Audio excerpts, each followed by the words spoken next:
Good morning. How's everybody today? Yay! Good, good. Am I the only one here hungover?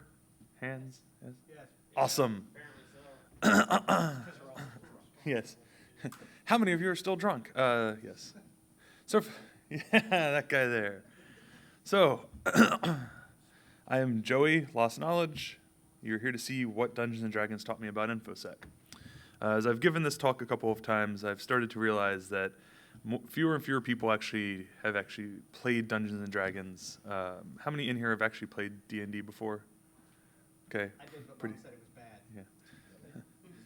Damn Satan worshiping.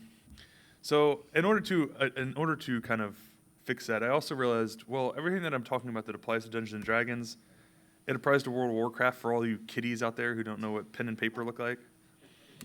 Or basically, it also applies to any role-playing game or MMORPG you may or may not have played. So a lot of what I learned from this is very much about team building and interactions with folks. And so it's pretty universal because almost every one of them has similar archetypes and structures. They just name them different things, and they look a little different. But in the end, they all come out kind of the same, and they're all basically based on Dungeons & Dragons anyway. So a little about me. As I mentioned, I'm Lost Knowledge. I am a giant 12-year-old at heart. I do have a Lego Death Star. I do have a Bumblebee helmet. I like Star Trek. I like Star Wars. Lord of the Rings. I am a dork, and proud of it. I also love good bourbon, sometimes too much, though last night it was gin. And I like cigars, of which I'm sad I did not bring any with me. Yes, boo. Since I'm doing a talk about D&D, just my general assessment of myself is leaning more towards chaotic neutral, though as I progress and get older, I'm finding I'm leaving chaotic neutral more and more. So here is my necessary disclaimer. All views and opinions contained within this presentation are my own. They do not reflect the beliefs or opinions of my employer or any other affiliated organizations. Yes, I was asked at least once to add this into a presentation. So, what is Dungeons & Dragons? Excuse me. No, I'm good. I have coffee. So, it is a tabletop role-playing game. There are rule books, there are dice, there are people sitting around a table rolling dice and character sheets. In the end, it is a fantasy RPG.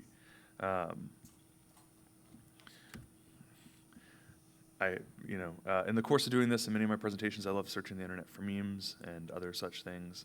I personally liked this as one of the perfect explanations of what Dungeons & Dragons is.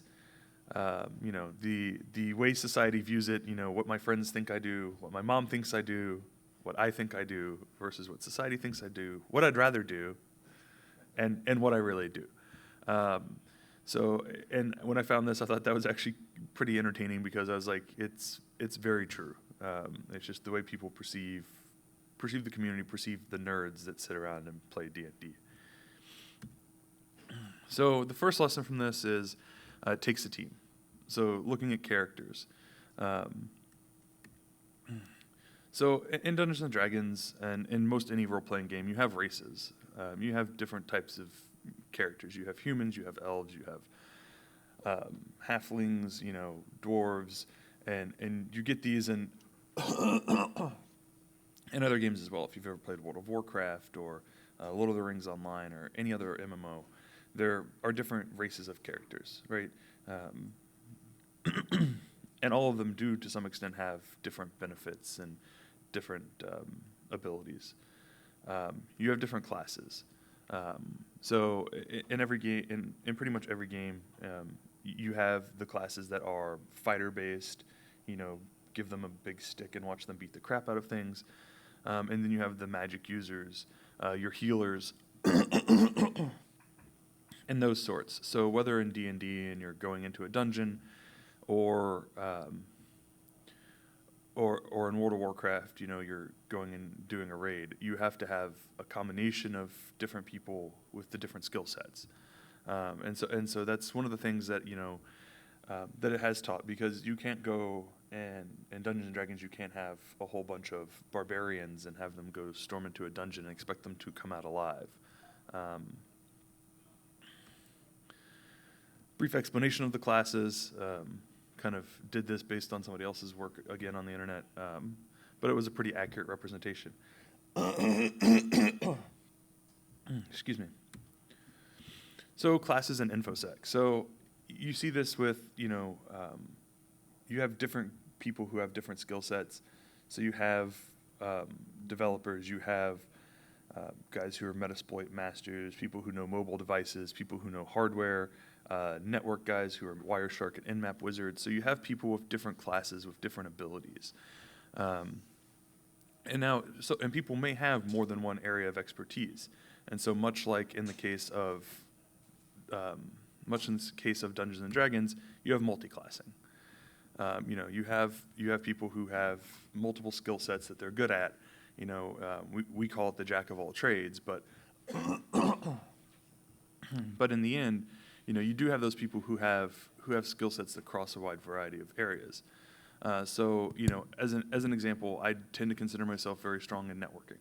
It's one of the things that I reviewing, looking at networks and looking at network traffic is something that I consider myself good at, and I'm at best in a C developer. I can, and not the language, the actual grade level of my. I can actually, I can write code. It's never good, and it's probably incredibly buggy. So I'm not writing production stuff anytime soon. But, I do have that as another skill. And so that's why you have teams, because in the end, you need people who can come in and can do those other skills that you aren't good at. And building that team up so that you have the collection of all the skills to make a good team is very important. So, Joey. Yep. So unlike the popular trend in the Twitter sphere right now from some really highly self-proclaimed InfoSec rock stars, I don't have to know everything. No, you don't have to know. So because I'm not a programmer, I can still be a valued team member in information security? Yes, you can. Holy crap. So, so yes, and that's and that's a good point. So, I would challenge anybody who says you have to know everything and be good at everything to be valuable in information security is probably really bad at something but will never admit it. Or they're probably that same person who's probably going to try to hide behind some excuse when they can't do something if you tried to task them with it. And the reality is, nobody can be perfect at everything. Even you, sir, are not perfect at everything. And this is, but you see this every day. As I said before, big in networks and everything else, but there are still days I learn things that I didn't know before. New tools, new methods, just all sorts of different things. And so it's important to realize that one person can't do it all. So anybody who was at DerbyCon this year, this was actually something that I heard somebody else say in a talk, and I almost fell out of my chair. And it was, oh crap, I can't remember the name. My brain hurts. Was it Ed Scudis who did the other keynote? Yeah. So it was in his keynote where he basically made that comment is, you get these pen tests and stuff where you have a person who basically goes off and you send one person, and it's kind of like, you need a team, if for no other reason, just for people to be able to bounce ideas off of each other. And that's one of the things he talked about in that talk too, was even if you are in a situation where you're doing pen tests or other things and you're by yourself, is have somebody else that maybe they're off doing their own pen test, but you guys sync up once a day or a couple times a week for an hour on a phone call and bounce ideas off each other. Because in the end, they might look at the problem differently than you will, and you might find something that otherwise you would have missed in your assessments. So along the lines, continuing back onto our D&D path, so there's alignments. I've spent way too much time in the past trying to discuss and explain alignments. Just know it basically boils down to different personality types and different archetypes of people. And you need a lot of this as well, because the reality is, if everybody was the exact same, then what would be fun? So I like using the Muppets here because I think most people know who the Muppets are. This was another one of those moments I realized that while I'm not the oldest person in the room, Shut up. yeah. Yeah. Yeah. Yeah, there's Bob in the room. Bob's got my back. So, yes, exactly. Did they ever really go away? The Muppets, we love them. So I made an alignments and InfoSec diagram. I've kind of did it on the perspective of teams and groups, but ultimately, this boils down to people as well, right? So you're going to have people who are going to follow the rules and do everything, perfectly to a T, and they're going to make sure everything's done right. They're going to be your lawful good personality, and they're going to be great at whatever it is they do, but they're going to be really bad at red teaming, because ultimately that person needs to be able to say, well, this is the rule, but kind of screw it, so long as it's, I'm supposed to be sitting here getting into this system, getting into this network, doing these things. I need to think outside the box. I need to think like the people who are actually going to be attacking those systems. And, you can make arguments all day about where black hat hackers fall, but ultimately, if you're the people defending the network, to you, they are chaotic evil. Their whole intent is to get in, either destroy or deface or steal information.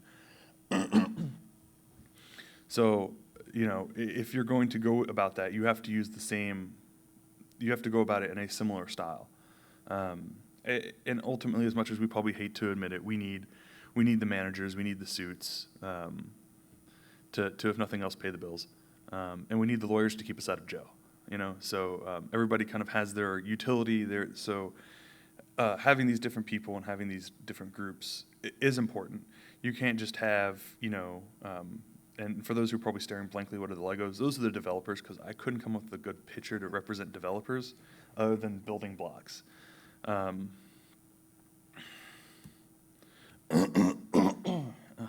Sorry. So, the Dungeon Master, or the second lesson, you need a director. So, for those who've never played Dungeons and Dragons, the Dungeon Master sits behind his screen with his vision of the world and where he's placed all the monsters, and the last thing you ever want to hear is the dice rolling from behind his little screen. And there's his little setup, like I said, notepads and probably copies of your character sheets so that you don't cheat, because that does happen. And just the general assessment of like roles and everything like that. But these people have to be directors. They have to lead. Much as what is the case with Dungeons and Dragons and InfoSec and people in the hacker community, it's a lot like herding cats. Trying to get everybody focused and into a centralized place, it's not easy. And I was actually rather glad when Mythbusters did the herding cats thing and showed that it is really that difficult to get cats into a single place. But we have, in InfoSec, we have a lot of dungeon masters, whether it's the customers that you're serving if you're doing assessments, or, you're contracted out IT support or anything like that. The people that you're servicing, they could even be internal, right? If you're doing IT, there's people you're supporting inside your enterprise. They're your team leads, your supervisors, upper management folks. They all have their purpose, even if at times it does seem just to frustrate us. And this was the clip art moment, because there's a lot of clip art for managers.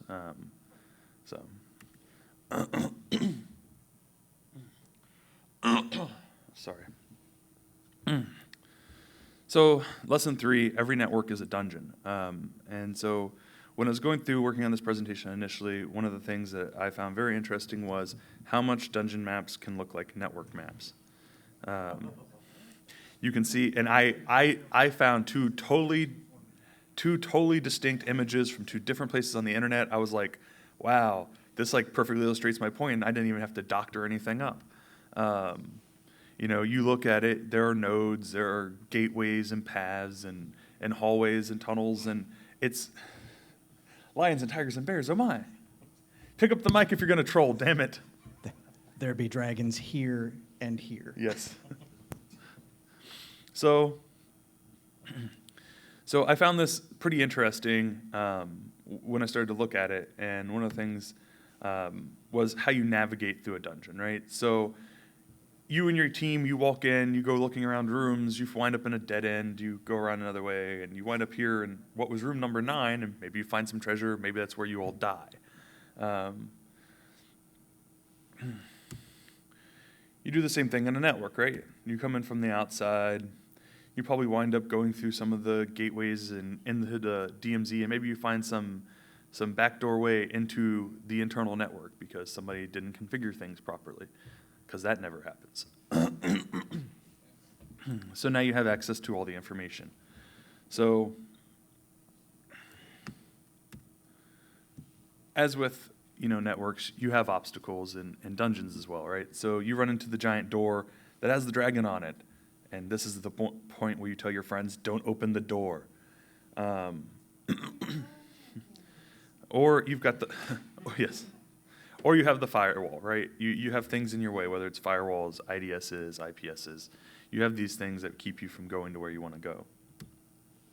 So what do? We dodge obstacles. In Dungeons and Dragons, you have the rogue, more than likely, who is doing the lockpicking, right? He's going to get into the door so that you can continue on your way towards the treasure. In InfoSec, when you're looking at networks and doing those sorts of things, if you're doing an attack, you're looking for ways to pivot in. You're looking for other access methods. You're looking for, well, I can't get in from where I'm sitting, but if I take control of this box here, I can now go into and get to the next stage of, where I'm trying to go. So, it's one of the things that you have to do as part of the job, right? You have to be able to do those sorts of things. There's traps, right? So the IDSs, the IPSs, your honeypots. It's basically the Indiana Jones style darts and giant rolling ball. Those are the same sorts of things that you're basically trying to avoid. Really? Really? No, that's not one. Yeah. Come on. Travel the world and go from this phone to mine. The private conversation's fun, huh? So, and then you have creatures, right? Whether it's kobolds or skeletons or the dragon, there are things in the dungeon that are going to get in your way that you have to either have to kill or find other ways to dispose of. And in InfoSec, there's those same things. And so whether you're the person who's defending the network and needs to put stuff in place, and you use these sorts of tools as a method to keep the enemies at bay, or you're the person trying to avoid them and get around them, these are the sorts of things that we all run into, right? There's antivirus, there's IDSs, there's, logs and all that stuff that's being collected and stored in seams. So you have all of that information that is out there that we're using, and it really is like the creatures in your dungeon. And ultimately, in every D&D game, why do you go in, or World of Warcraft or any other RPG, why do you go into the bad place with all the bad things? Do you go in there just because, hey, that sounds fun? Well, maybe a little, but in the end, you want cool shit. Right? You want your treasure. You want gold or the awesome armor that you're only ever going to find in the dungeon. So, it's similar. It's similar again in Dungeons and Dragons, where you're doing defense and you're trying to keep people from gaining access to your systems, or if you're on the offensive and you're trying to actually get to things. In the end, there are things that people want in our networks. Otherwise, nobody would be attacking them, right? I mean. Yes, you're going to probably have some script kiddies who are like, hee, look what I did. I attacked this page, and I had to face the website, hee. But come on, let's be honest. Anything we all hear about now on TV is every other week there's another breach. At this point, I've basically just gone with the assumption that everyone has my credit card numbers. That's fine. Just means I'm going to have to spend more time calling up the banks and canceling all the fake charges. But that's really what people want, right? You may not be storing credit card numbers, but you might have PII that people want. You may have You know, you may have proprietary information. You know, it's the thing we accuse the Chinese of every other week, right? Stealing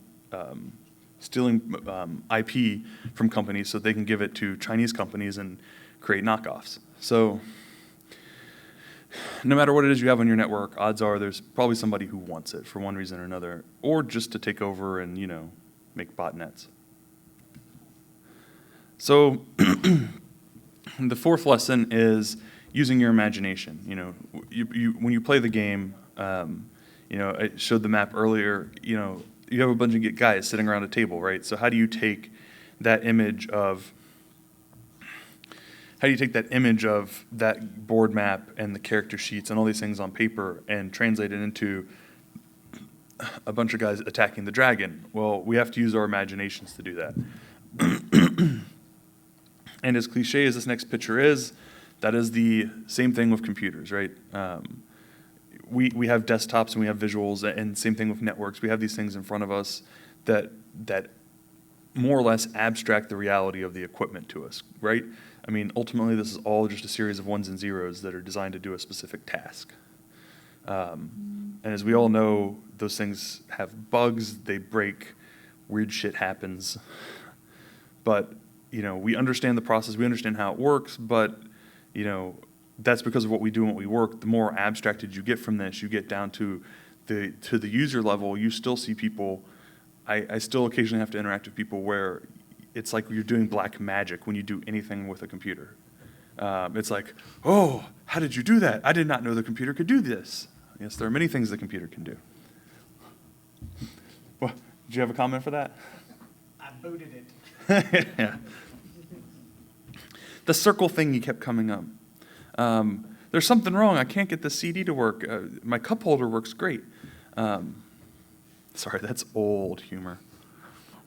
So what do we wind up doing? We wind up doing a lot of this too with problem solving, right? Whether, you know, the BIOS booting and saying keyboard not found, press F1 to resume. You know, the plethora of adapters so that you can get the micro SD to work. You know, and there's other more technical things that we do, you know, to solve problems, because inevitably you're going to have things that just don't work.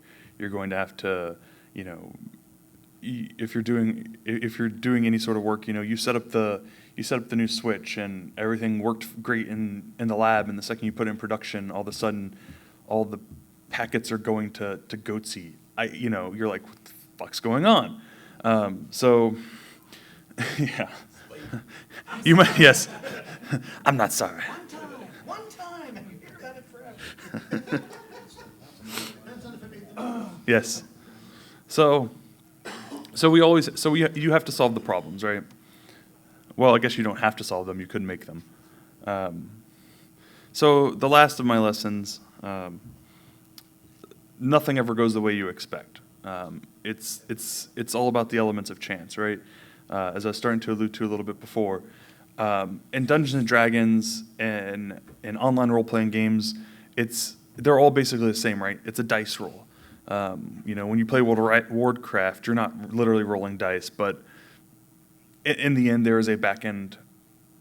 The back end on the software is doing random number generation, deciding what the hell you actually did this round, right? It's the same thing with, you know, with tabletop games. You have this chance where you could have the most awesome, the most powerful character in the world, but something can always go wrong. You can roll that one, and like this picture here comes the dragon who's going to destroy you all.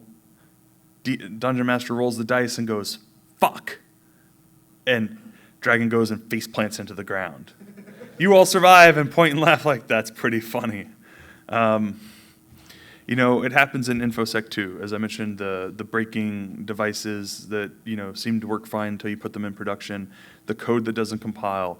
If, you know, you've got these exploits that, you know, oh God, this should work. The system isn't patched. This is what I want to get access to. You run it and it does nothing. You know, the other picture here that you fell at failing, you know, it's always fun when the blue screen of death blue screens. Does that mean it works again? You we have another phrase for this. It's called Murphy's Law, right? Anything that can possibly go wrong will. It is so bad that people have made laws have made lists of Murphy's Laws that come up when you're playing role-playing games. There's more than a couple dozen of them for computing. Like I've eventually just went, let's randomly choose one. That one works. So we all run into these problems, right? And this goes back to, the using your imagination. When these problems come up, we now have to go back to how do we solve the problem? Something that we thought was going to work perfectly is no longer going to function. Well, how are we going to solve it? There are these aspects to it that interact with us and impact our work on a daily basis.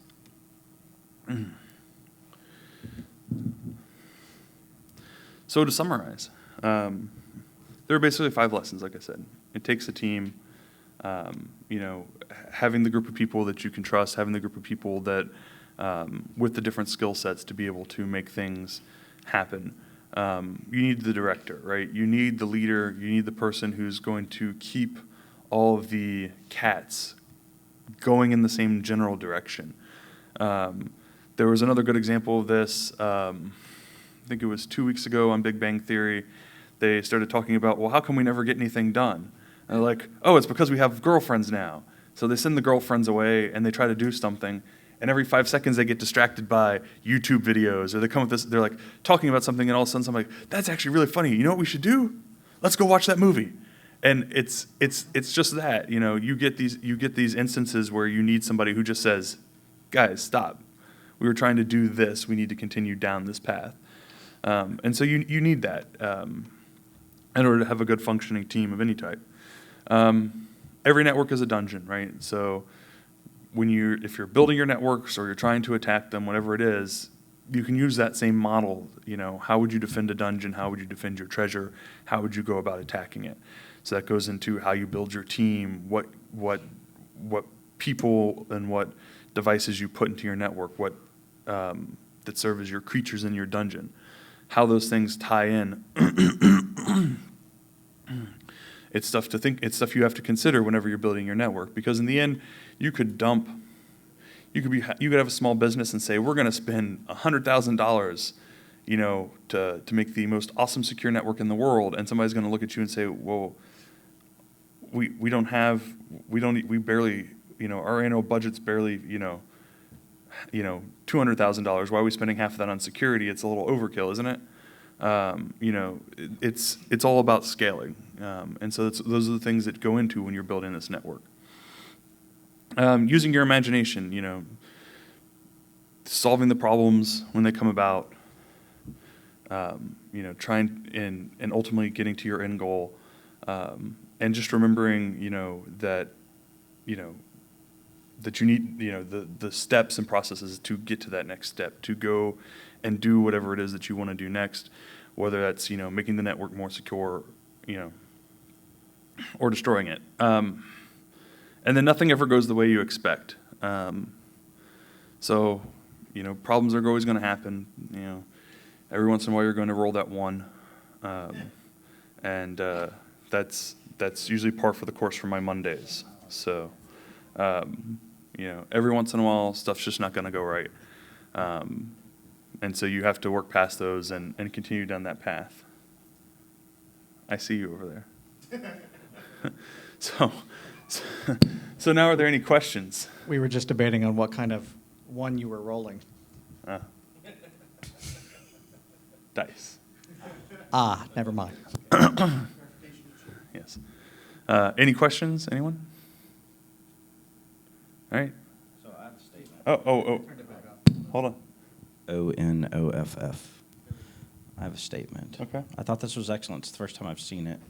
And I greatly appreciate you taking me back to middle school before I discovered girls and reminding me of when life was pure and innocent and I could just kill things in my own imagination. But on the negative side, what you have now done is reintroduce stereotypes into my environment. So now that I realize I'm no longer chaotic neutral, I'm actually lawful good, and all pen testers and hackers are chaotic evil, and you all must die. Just kidding. It was really good. I loved it. Thank you. I'm glad. So, what advice would you have for individuals in the room, maybe even, that are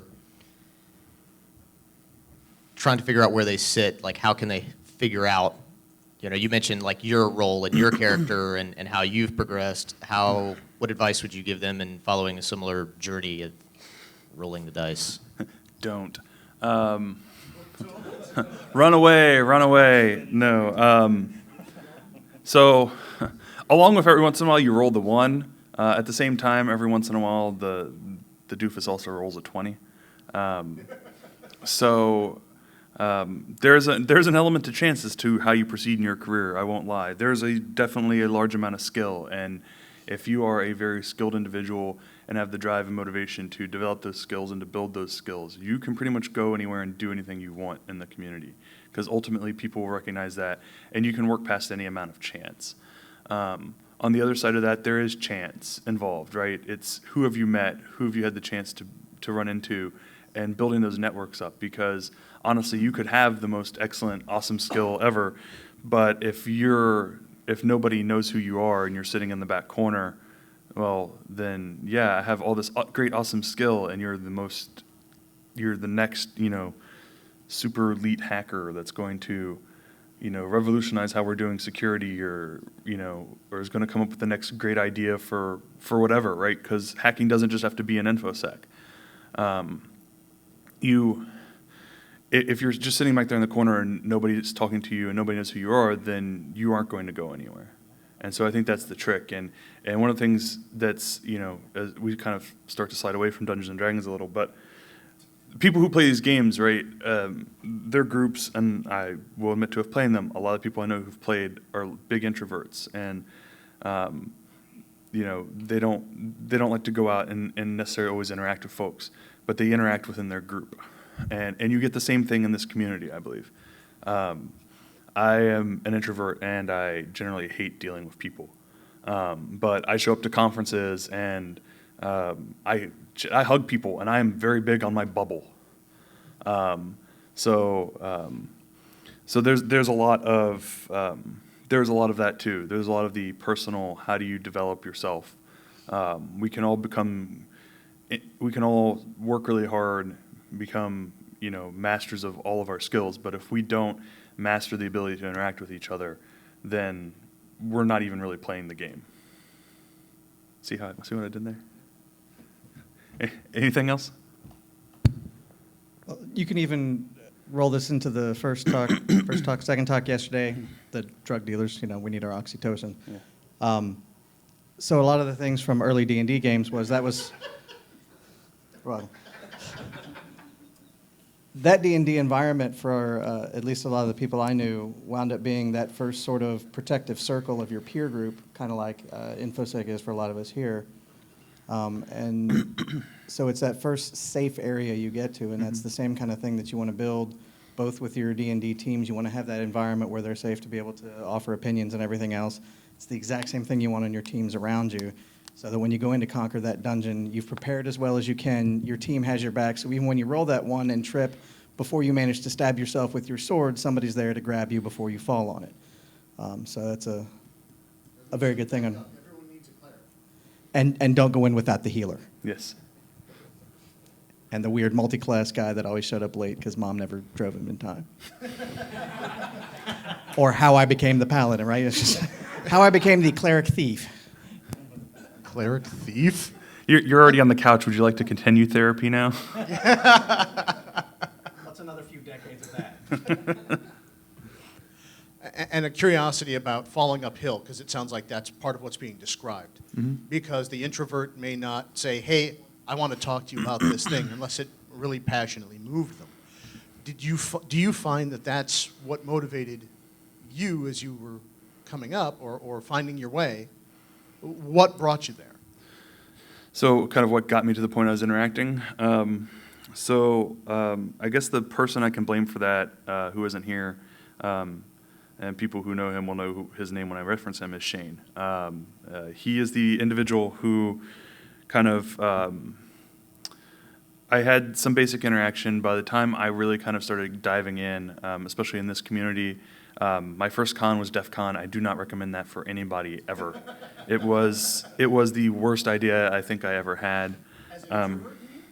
As an introvert and heck, even as an extrovert, it's too many people, I think, for most people to properly function, especially for a first time. If you don't know anybody and you're showing up there, you know, because there is definitely a group of people that, you know, may not necessarily always have the best interests who are wandering around at DEF CON. So finding the right groups of people, I think, is part of the issue.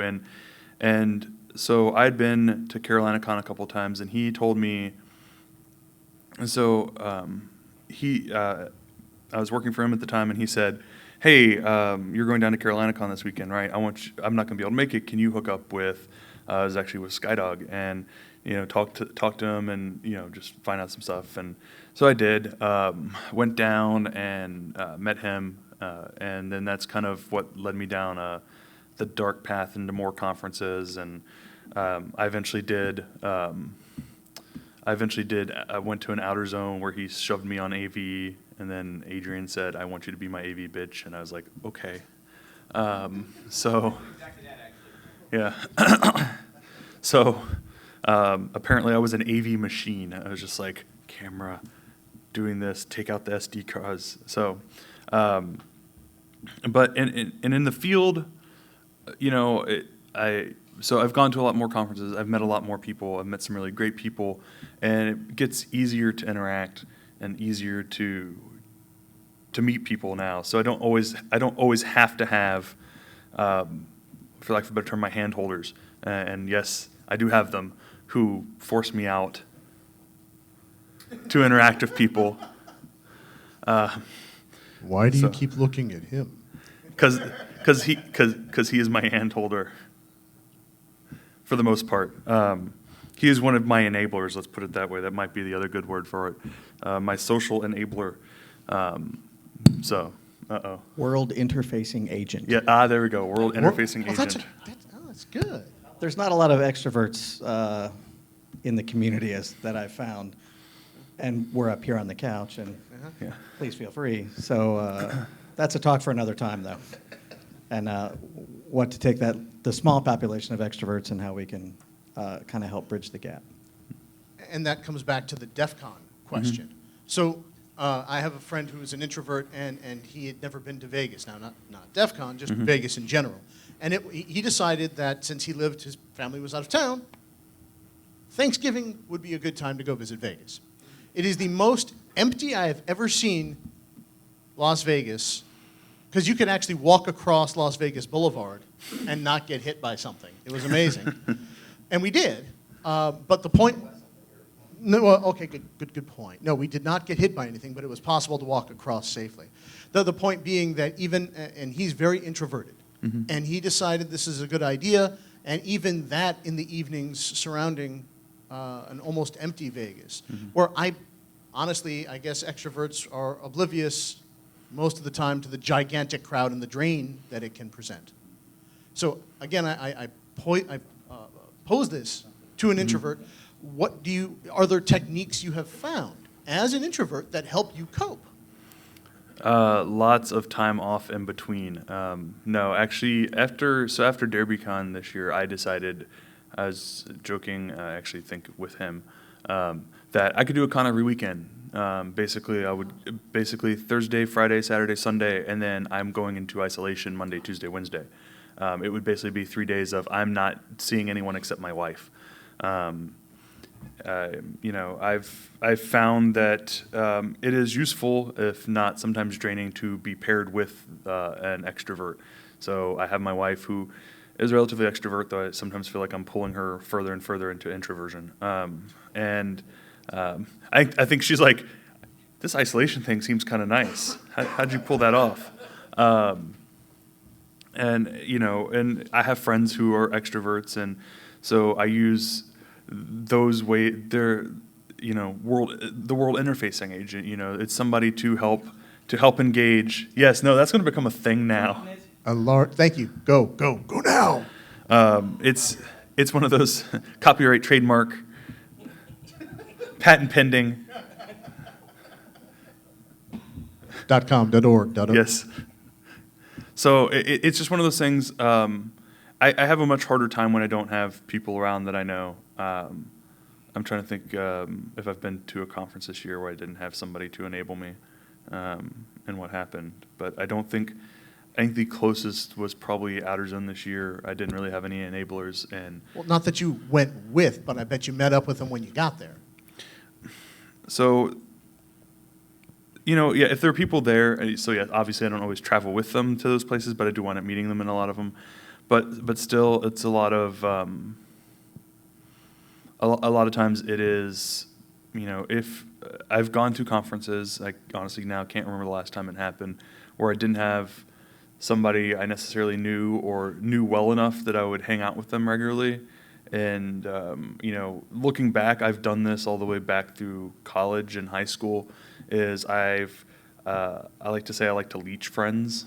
I find the outgoing person and kind of bleed into their social group. Most of my friends in college had all gone to high school together, and they had their little social circle, and I kind of weaseled my way into that.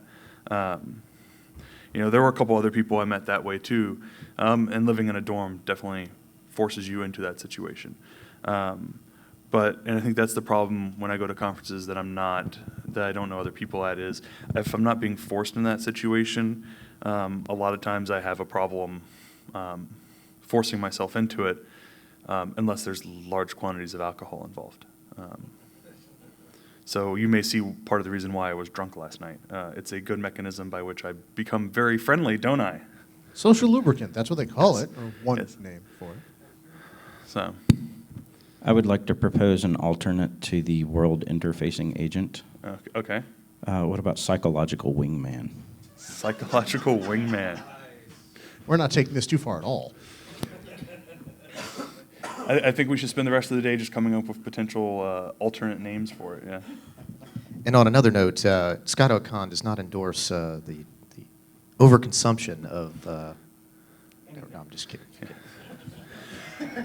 Actually, we do. We absolutely do. Children watching at home, don't drink. It's bad for you. You forced me off stage yesterday so that people could get alcohol. So, So,